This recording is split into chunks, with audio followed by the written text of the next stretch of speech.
¿cómo ha estado? Bien, digamos, bien. A mí me ha ido bien en la vida, el que le va muy mal es a este país. ¿Cómo ha cambiado Bogotá de allá a este momento? Pues digamos que el crecimiento es impresionante, pero los problemas sociales de Bogotá son impresionantes, ¿no? La denuncia que usted está haciendo tan grave de la agencia jurídica del Estado. Sí, ese es uno de los hechos más graves que haya tenido este país, porque lo que está quedando absolutamente claro es que ahí hay un torcido grande, hay una corrupción bastante grande. En todo este escenario, ¿le gusta el fútbol? Mi papá fue muy futbolista, ¿Ah, sí? pero muchísimo. Y yo jugué fútbol de muchacho, pero ya jugaba? después, yo era de niño, jugaba, esas eran recochas que uno jugaba de todo, persiguiendo el balón por todas partes. Mi papá sí jugaba fútbol 2 veces a la semana. Especial. Estamos en Diálogos con Andrés. Diálogos con Andrés. Hola, nos volvemos a reencontrar en Diálogos con Andrés. Un abrazo muy especial. Hoy, hace muchos días, quería hacer esta entrevista. Creo yo con uno de los hombres más inteligentes, más académicos, preparado.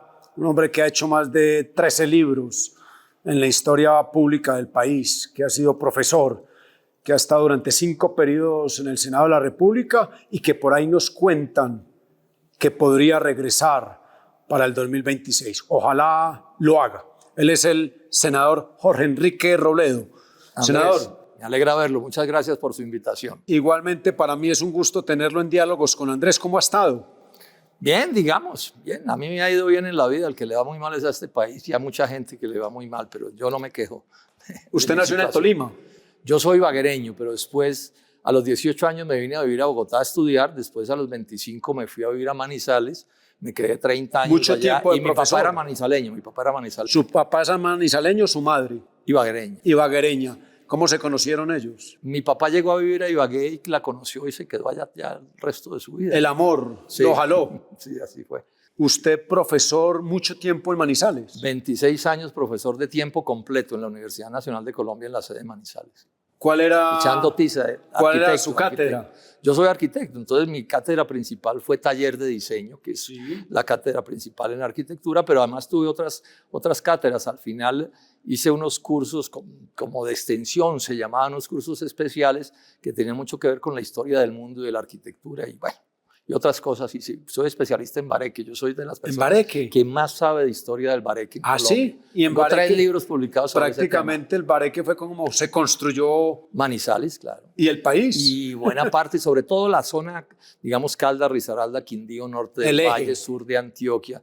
Lo que pasa es que el bareque de Antioquia era con caña brava, mientras que el bareque de Caldas era con guadua. Es que hay, O sea, en la eso es una costa hay evolución. bareques con otros materiales. En el mundo entero hay bareques. El bareque es una definición, Andrés, que dice un muro de maderas, cañas y tierras. Y en cada sitio, digamos, en Egipto es un papiro, para poner un ejemplo. Sí. Puede ser la caña brava en otros sitios, la guadua en otros sitios. Bueno, hay libros sobre eso. Pero ahí me interesa mucho preguntarle, la caña brava dice usted en Antioquia, sí. Y ya aparece otro material en el eje cafetero.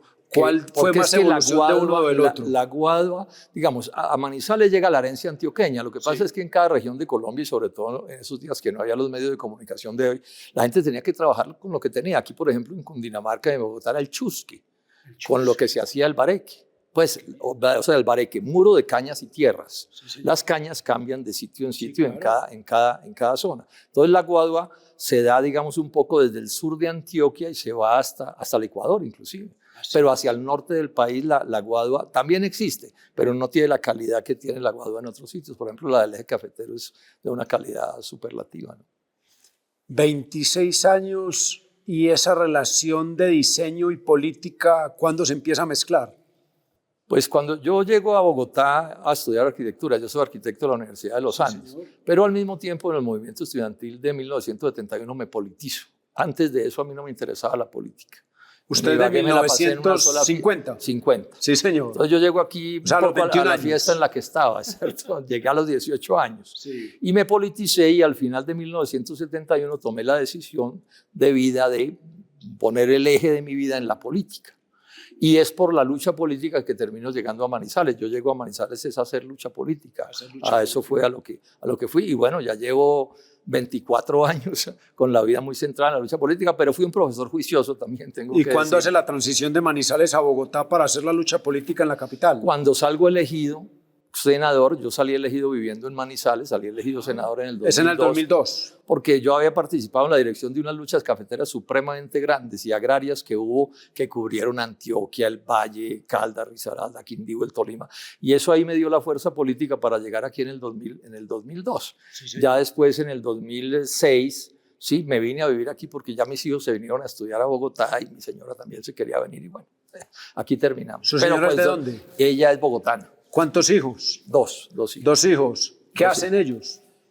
Natalia es directora de un periódico por internet, ella es antropóloga, ¿Sí? y Julián es profesor de tiempo completo en el externado. Sí. Es gente muy parecida a mí en el sentido de la vida sencilla y el trabajo duro. Y la plata no es lo que nos desvela ni nos ha desvelado nunca. En eso coincidimos mucho. Son un par de muy buenos muchachos, además. Bueno, ya no están tan muchachos. Pero mire, qué tan interesante, porque cuando uno observa al senador Jorge Enrique Robledo, y es mi caso, uno lo ve ya muy concentrado en el escenario de la capital de la República. Pero es un hombre que viene de región, en el 2002 trae todo a esa estirpe de región, se establece en Bogotá y logra posicionarse en una capital. ¿Usted lo siente así? Sí, en cierto sentido sí, yo ya tengo aquí muchas relaciones, muchos amigos, muchas cosas, porque bueno, es que ya llevo en Bogotá. La primera etapa viví del 68 al 75, cuando estaba estudiando, y después estoy desde el 2002 prácticamente viviendo aquí. Ahora, yo viajo muchísimo, yo soy muy de la provincia, me conozco este país como la palma de la mano y me invitan muchísimas regiones a dar conferencias, a una cosa y a otra, y me siento muy bien. Yo a ratos digo que yo soy como de todas partes, porque como he vivido en tantos sitios y he estado con tanta gente, me siento muy bien en toda Colombia. 68, 75 y luego en el 2002 hacia acá. ¿Cómo ha cambiado Bogotá de allá a este momento? Pues digamos que el crecimiento es impresionante. Han aparecido cosas nuevas, bien interesantes, que uno debe pues alegrarse de ellas y disfrutarlas, etcétera. Pero los problemas sociales de Bogotá son impresionantes, ¿no? El 30%, Andrés, de las familias bogotanas hacen menos de 3 comidas al día. Increíble. Eso es hambre, pero hambre de verdad. No es aquí uno dice al mediodía, ay, me estoy muriendo de hambre. No, la de ellos es hambre todos los días de la vida, una cosa dolorosa. Hay unas localidades que sufren mucho. Terrible. Bogotá tiene problemas gravísimos. Bueno, el país todo, finalmente. Sí, Como Bogotá concentra tanta gente, pues se nota más, pero la vida de los antioqueños es muy dura también, en el Valle, en el Chocó, ni se diga, en Barranquilla, en todas partes. Porque Colombia tiene una economía de mercado apenas de menos de $7.000, de 7.000, digamos. Así es. Los países desarrollados están todos, digamos, de $40.000 hacia arriba. Imagínese. Entonces aquí yo digo que sufrimos del síndrome de la cobija cortica. ¿Usted conoce esa historia? Sí, señor. Que si uno se tapa abajo, se le destapa arriba, y si se tapa arriba, se le destapa abajo. Entonces aquí no alcanza la plata. Pues a unos cuantos nos alcanza, pero al país en su conjunto y a la gente en su conjunto no le alcanza. O sea, si desayuna no almuerza, si almuerza no come. 2002, 5 periodos en el Senado. Usted toma la decisión de no regresar al tema del Senado en el 2022. Porque me fui a la presidencia, yo hice una campaña a la presidencia. Eso se vuelve como una obligación después de tantos años en el Senado, pues toca también, me lo pidieron muchos amigos, bueno, ensayemos la presidencia. Y dije, bueno, démosle, eso es muy duro, pero ensayemos. Y también hizo el proceso a la alcaldía de Bogotá. También, en buena medida, eso sí fue una decisión que estaba más calculada, no porque pensara que podía ser alcalde, yo soy serio y consciente de mis cosas, pero era una manera de promover a Dignidad y Compromiso, que es mi partido, y yo soy de los que creo en la importancia de las organizaciones. Así es. A mí eso del caudillismo me parece de acuerdo. De lo más atrasado, incivilizado del mundo, el caudillismo. Sí, yo soy el caudillo, no sé qué, no. A mí me gustan las organizaciones, entonces yo estoy en Dignidad y Compromiso, el partido de Sergio Fajardo también, de Jennifer Pedraza, de otra gente, y estamos bregando a construir una organización, como creo yo que debe hacerse la política. ¿Y sintió que fue útil en el proceso a la alcaldía de Bogotá? Yo creo que sí, de todos modos hubo un punto de vista, yo dije muchas cosas que otros no dijeron, me la pasé la campaña diciendo, oiga, el 30% de los bogotanos, ¿sí? está aguantando hambre, hacen menos de 3 comidas al día. Eso yo fui el único que lo dije a lo largo de toda la campaña. Y bueno, y los debates y las controversias, eso, pues uno ayuda a que haya política, eso es importante también, que se promueva, así uno no gane la elección. A mí esas cosas no son las que me martirizan. Yo voy a la lucha política por convicciones, y si gano, muy bueno, y si no gano, bueno, pues esa es la vida. ¿Usted cree que la curul lo hace a uno o uno hace la curul? Yo creo que, bueno, la curul lo hace a uno en parte porque esto aquí tiene una cantidad de normas y de maneras de ser que a uno lo apresan, pero al final uno lo hace, la hace, porque yo puedo llegar al Senado y, por ejemplo, tirarme por las petacas Así. y no volver a estudiar ni preocuparme por nada y no hacer más debates de más de 5 minutos,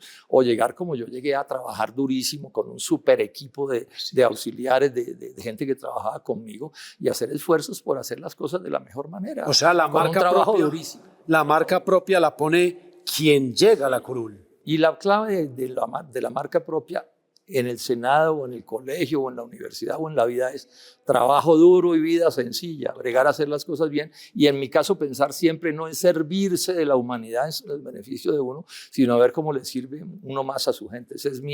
Esa fue la decisión que tomé en 1971, porque cuando yo llegué a estudiar a Bogotá, la idea dominante es: mijo, le decían a uno en la casa, ¿cierto? Váyase a estudiar a Bogotá, cásese bien, estudie duro, cásese bien y consiga plata. Me casé súper bien, tanto que sigo casado con Carmen. ¿Cuántos pero bueno, años? 50 años cumplimos 50 este años. año. Con doña Carmen. Sí, sí. Ella es de Manizales. No, es bogotana. Ella es bogotana.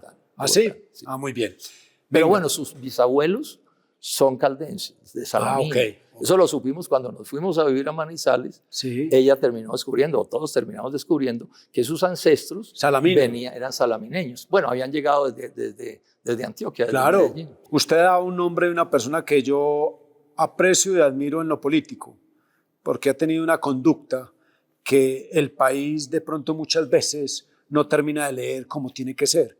Y es el doctor Sergio Fajardo. Usted me dice que hoy está en un proceso con el doctor Sergio, hace muchos días.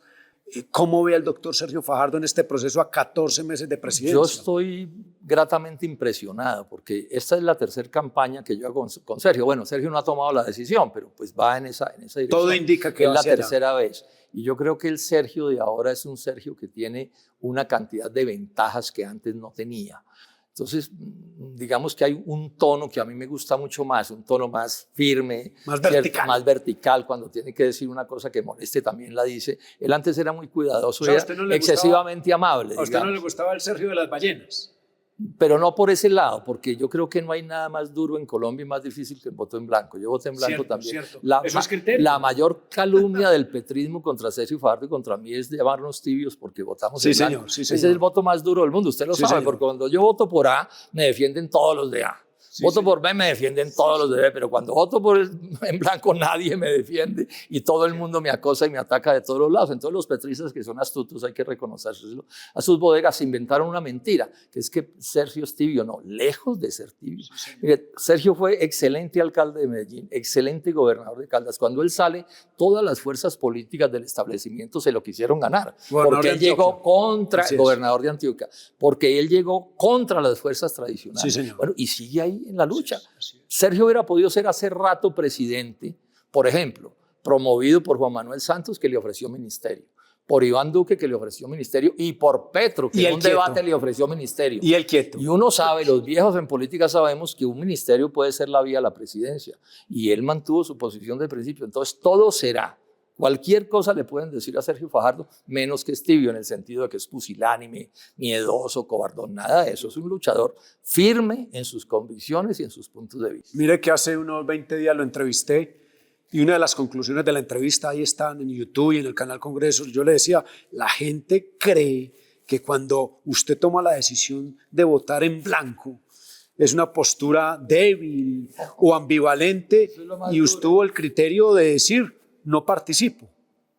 Es muy duro el Así voto es. en blanco, créanme que es el voto más duro. Yo he estado en todas las circunstancias en elecciones, ¿sí? En todas las circunstancias, y ese es el momento más difícil de una campaña electoral. Usted dice que hoy a Sergio Fajardo lo ve más maduro, lo ve más concentrado, lo ve más contundente.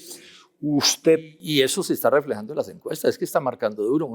Hay varias encuestas que dicen Sí, que señor. Fajardo le gana a cualquier otro candidato En segunda o vuelta. candidata en la segunda vuelta. así es. Yo creo que puede ser así, porque además nadie puede acusar a Sergio salvo que sea un canalla de corrupción o cosas de ese Totalmente. corte, porque ha sido toda la vida una persona, digamos, que no ha tenido inclusive el dinero como su norte.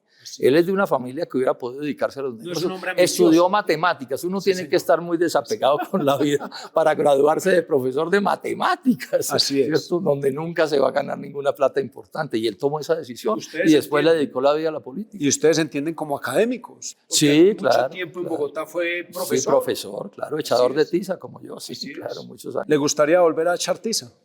A estas alturas ya no, porque ese es un trabajo que es bastante duro y entonces ya la política me come demasiado tiempo. Pero bueno, yo escribo libros, escribo un artículo semanal 13 libros. toda la vida, 16 realmente. 16 libros. Escribo un artículo semanal para varios periódicos y revistas, doy muchas conferencias, o sea, yo sigo en el mundo de la academia, pero es que ya el rigor de la clase los miércoles a las 6 de la tarde, no sé qué, o a las Bravo. 10, eso ya me cuesta más trabajo, ya no lo puedo hacer. 16 libros. Y si usted le dijera a la gente en Diálogos con Andrés, lean este libro porque para mí ha sido el que mejor he dedicado o para mí ha salido de la mejor manera, ¿cuál sería? El libro que yo más quiero de todos mis libros es una historia de Manizales con la que me gané el Premio Nacional de Arquitectura en Teoría, Historia y Crítica. Es una belleza de libro, todo lo del Bareque, todo eso es una crónica. preciosidad de libro. Algún escritor colombiano muy reputado, historiador, dice que es el mejor libro de historia urbana que se ha escrito en Colombia. ¿Cómo se llama? Se llama Manizales, la ciudad en la colonización Es una antioqueña. crónica. Es un libro así de gordo, como con Sí. 200 fotografías en papel finísimo. Pero hoy por hoy el libro que más estoy promoviendo es otro que publiqué apenas hace unos 4 o 5 meses, que se llama Sin pelos en la lengua. El último. Que es el último, que es como... a mí me buscó la editorial y me pidió un libro sobre su vida. Entonces yo ahí cuento mi vida, inclusive desde que estaba niño y ese tipo de Qué cosas, Manizales, el Bareque, todo esto. Pero también es un debate sobre la economía nacional, Andrés. Es toda una teoría por qué Colombia no se desarrolla. O sea, por qué hay países que estaban más atrasados que Colombia hace 20 o 30 años y van adelante industrializados. ¿Y por qué Colombia no? Si tenemos las mejores tierras, la mejor gente y todo. Entonces yo hago un planteamiento diciendo, no, es que aquí hemos sido mal gobernados por poderes globales muy grandes que no les interesa que nos desarrollemos. Porque nos quieren es en el subdesarrollo para obligarnos a importar todos los bienes complejos. Inclusive ya nos están obligando a importar hasta la dieta básica de este país con el caso de los tratados de libre comercio. Yo eso lo explico con mucho detalle, cuento el detalle del Fondo Monetario Internacional, qué es eso y qué es lo que nos significa. Y mi teoría es que estamos en el subdesarrollo porque nos impusieron el yugo del subdesarrollo. Someternos a las grandes potencias y dejarnos en un país que es como Colombia es. Unos pedacitos chiquitos de Colombia se parecen a los países desarrollados. Y la casi totalidad de Colombia se puede parecer a África o a las partes más pobres de América Latina o del Asia o donde sea, porque la orientación que nos han impuesto es una orientación con ese propósito. Ese es el debate de mi vida, en eso es en lo que llevo 53 años discutiendo. Sin pelos en la lengua, ¿podemos hablar de política? Sí, claro que sí. ¿Cómo siente hoy al gobierno de Gustavo Petro? Pues yo voté en blanco, lo mismo que Sergio Fajardo, voté en blanco en la elección pasada y en la del 2018, porque los candidatos que quedaron, incluido Petro, no nos servían. Votó en blanco con Iván Duque y votó en blanco con Gustavo Petro. Exactamente, ¿cierto? En esos momentos. Sí, ¿cierto? señor. Sí. ¿Por qué voté en blanco por Gustavo Petro en los dos casos? Yo conviví con Petro en el Polo Democrático varios años. Lo padeció. Y ahí lo padecí, y ahí nos traicionó, en el 2014 nos traicionó para irse con Juan Manuel Santos, o sea, a quien acababa de elegir claro, Álvaro Uribe, y nosotros le habíamos hecho 8 años de oposición a Álvaro Uribe. Eso fue una traición descarada de Gustavo Petro. Entonces yo desde esos días acuñé una frase: a mí la misma persona, Andrés, porque yo le creo a la gente, la misma persona solo me traiciona una vez. Así es. Sobre todo que estamos hablando de cosas serias, porque sí, claro. bueno, que hay cualquier cosa menor, eso a mí no me importa, pero aquí estamos hablando de cosas serias. Entonces estaba absolutamente seguro que el gobierno iba a ser muy malo, porque además lo conozco muy de cerca. El libro este que acabo de mencionarle, el de Sin pelos en la lengua, tiene un pedazo importante sobre la historia de Petro y sobre el gobierno de Petro, porque ese libro se publicó a finales del año pasado. Entonces yo estaba seguro que iba a ser un gobierno muy malo. Pero con franqueza les digo a ustedes, esto resultó bastante más malo de lo que yo pude imaginarme. Es que la capacidad de Petro para equivocarse es una cosa, o sea, coger a Petro en un acierto es casi un milagro, porque definitivamente él concentra en él todo tipo de defectos y de debilidades y lo mueve una especie de arribismo mesiánico, de caudillismo que es muy pernicioso para las personas y los países. No ha habido caudillo en la historia de la humanidad que haya terminado teniendo éxito, ni uno. Ni uno, porque esas son condiciones enfermizas de la política. O sea, los que estamos en política, por ejemplo, queremos a nuestros amigos y los respetamos. Yo no maltrato a un amigo, ni a un compañero de lucha, y menos lo maltrato en público. Esas humillaciones a las que Petro somete a sus amigos en los consejos de ministros, a sus compañeros de lucha, eso lo que marca es una patología digna de ser estudiada como patología, porque esas son conductas antisociales que son inaceptables. Además y entonces cuando uno mira, ese es el personaje que, nacido de eso, no puede acertar en nada. Yo estoy compartiendo con usted plenamente lo que está contando. Juan Manuel Santos aparece en la U supuestamente de Uribe, de la Unidad Nacional, y después traiciona a Uribe y se va a hacer su proceso, divide al partido de la U, Uribe entra al proceso del Centro Democrático y en el 2014 pierde la primera vuelta con Oscar Iván Zuluaga. Sí. Y para la segunda vuelta, quien le pone la fuerza electoral y el apoyo es el alcalde de Bogotá, Gustavo Petro, a Juan Manuel Santos para ganar la segunda vuelta a la presidencia. O sea, ¿el petrosantismo sí existe en el país? Pues por lo menos en el tiempo en que nos tocó en el Polo es evidente, 8 años de alianza de Petro y Santos, Petro de súbdito de Santos. Que quede claro eso también. Ya ahora pues es evidente que hay mucho santismo en las filas de Petro, eso es un hecho ciertísimo. Ahora, hasta dónde eso sea una cosa consistente que va a terminar expresándose en las próximas elecciones, pues eso sí falta, pues no, me cuesta trabajo preverlo, pero que la relación ha sido muy cercana, claro que ha sido muy cercana. Si uno mira buena parte de los ministros de Petro vienen del santismo, pero sobre todo resalto la historia que cuento del 2010 y de los años siguientes. Y cuando yo analizo, ojalá lean mi libro, cuando yo analizo quién es el verdadero Petro, pues señalo tantas cosas graves que el último capítulo, ¿sabe cómo se titula? Andrés, se titula con interrogación, ¿y Petro sí es de izquierda? Pues estoy hablando de izquierda, sí, en serio. Claro. O sea, no, eso no es de izquierda porque exalte a la guerrilla. Ese es otro error gravísimo de Gustavo Petro a estas horas de la vida, andar presentando a la guerrilla como una cosa positiva para Colombia. Totalmente. Sí, eso es completamente inaceptable. Pero ese es un capítulo bien interesante de ese libro. ¿Usted evaluaría la posibilidad de ser vicepresidente o volver al Senado? No. A mí me han dicho por ahí en los comentarios que Jorge Enrique Robledo regresaría a una curul al Senado. Andrés, digamos que mucha gente me ha hablado de presidencia de la República y lo he descartado de plano, de ser candidato pues otra vez a la presidencia. Lo leí. Sí, ni pensarlo. Por eso no le pregunté por eso. Pero también mucha gente me está hablando de lo del Senado y estoy diciendo, déjeme, yo le echo cabeza y la pienso y podría ser esa la decisión que tomara, pero en este momento no la tengo la decisión ¿Hace tomada. cuántos días no volvía a los corredores del Congreso? No, hace relativamente poco estuvimos en un evento aquí, pero muy de vez en cuando, claro, porque pues, digamos, tengo demasiadas cosas lejos de aquí, además el Congreso no es cerca en Bogotá, no va a hacer un viaje para venir. Pero claro que me siento muy cómodo estando aquí, yo viví aquí 20 años felices. Tengo que resaltar todos los trabajadores del Congreso excelentes. O sea, es un sitio donde yo me sentí muy cómodo todos estos años. Claro, había días en que a uno se le saltaba la piedra también por alguna cosa. Eso es inevitable, pero fueron años que para mí fueron muy gratos, la verdad.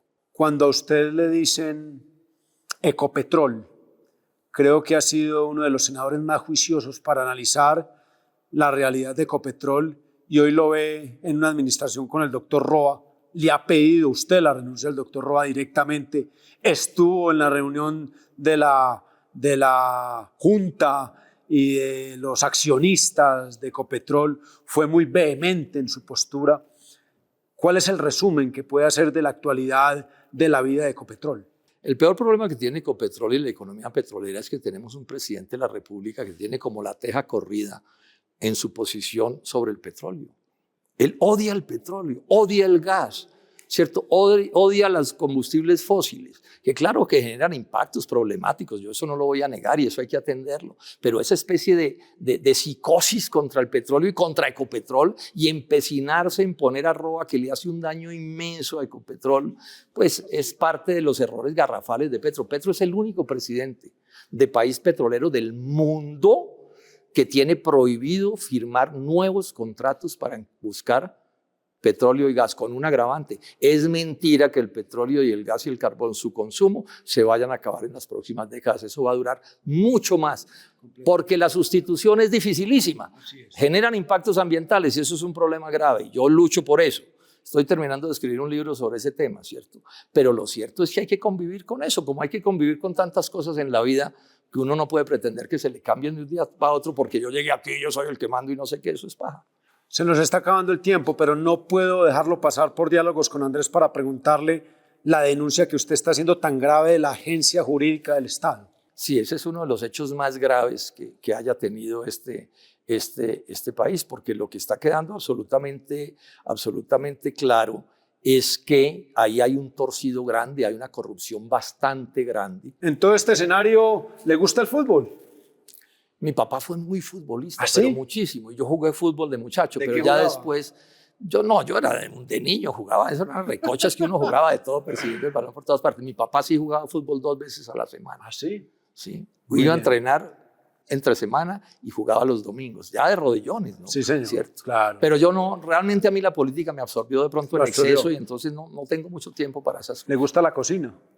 Sí, pero tampoco tengo mucho tiempo, pero cada vez que puedo me meto y tengo buena sazón. Tiene- Que decir. o sea, ahí Por es ejemplo, cuando- en general en mi casa, cuando no hay empleada del servicio, yo hago el desayuno Ah, sí. y se lo llevo a Carmen a la cama. Y le queda bien. Me queda bastante bien. Imagínese que a uno le dicen en Antioquia, usted debe saber que cuando a uno le sale bien la cocina, es que tiene la mano calientica. O sea, usted tiene la mano caliente. Sí, pero pues como no la practico tanto la cocina, pues es probable que se me haya enfriado un poco. Muy bien. Lo veremos por el Senado en el 2026. No he tomado, Andrés, decisión en ese sentido, pero podría suceder que aquí me volvieran a ver. ¿Por qué votar por Sergio Fajardo a la presidencia? Yo creo que Sergio representa esa tercera posición que necesitamos en Colombia y es el que mejor la representa. Y es clarísimo que en el Sergio Fajardo de hoy y el Sergio Fajardo de las campañas anteriores hay un salto de calidad inmenso. Yo estoy sintiendo que está enviándole al país un mensaje de seguridad y de certeza, además con las virtudes que tiene Sergio que son indiscutibles. Claro, Su todas. honradez, su decencia, su manera de actuar, etc. Y eso le está dando a Sergio un impulso grande. ¿Por qué no votar por un candidato que sea una alma de Gustavo Petro? Pues porque es evidente que Petro lo está haciendo supremamente mal. Entonces seguir con eso, o sea, otros 4 años de esto, acaban con este país. De la misma manera que digo que no se debe votar por los de antes de Petro, porque también creo que lo gobernaron muy mal. Y en buena medida Petro ganó porque los de antes gobernaron muy mal. Entonces aquí necesitamos una tercera posibilidad, una tercera vía, como se quiera llamar. Pero no podemos reelegir esto ni reelegir esto. Usted me preguntó por un chat, Andrés, ¿de qué se trata el programa? Y yo le dije, ameno, agradable y tratar de profundizar en temas. ¿Se sintió cómodo, doctor Sí, Jorge muy Enrique? bien, muchísimas gracias, Andrés. Bueno, pues usted es un periodista de toda la vida y sabe hacer estas cosas. Dios lo bendiga. Para nosotros ha sido un gusto tenerlo en Diálogos con Andrés, la entrevista número 43 con el doctor Jorge Enrique Robledo. Está pensando volver al Senado. Es una buena noticia para un congreso que necesita el perfil y la experiencia de hombres veteranos como él, un hombre inteligente. Y nosotros seguimos en la tarea. Nos volvemos a reencontrar en Diálogos con Andrés. Dios los bendiga. Chao. Diálogos con Andrés.